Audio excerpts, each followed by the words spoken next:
Welcome to the Ownership Review, where we do a bunch of maintenance to see what this car is like to live with on a daily basis. Here are the high points of the 2017 Toyota 86. The spare tire and jack kit are easily accessible under the trunk lining. These components being positioned together will make for a quicker tire change. Connecting your phone to this vehicle via Bluetooth is a breeze. You only have to complete simple steps in the menu. Other models make this process much more complicated. The brake fluid reservoir is easily accessible in the engine bay. There won't be anything in your path as you lean in to add fluid to this reservoir. Not everything is perfect.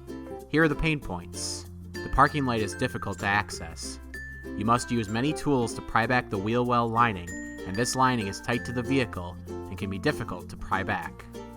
You will need a tool to remove the front wiper blade on this vehicle. Other models do not require the use of tools when you remove the wiper blade. The petcock is behind a panel underneath the vehicle. You will need another tool to reach the petcock, and this will only give you limited access to the petcock, making for cramped access. Overall, despite a few difficult repairs, the 2017 Toyota 86 is a simple vehicle to maintain and a good choice for even the inexperienced vehicle owner.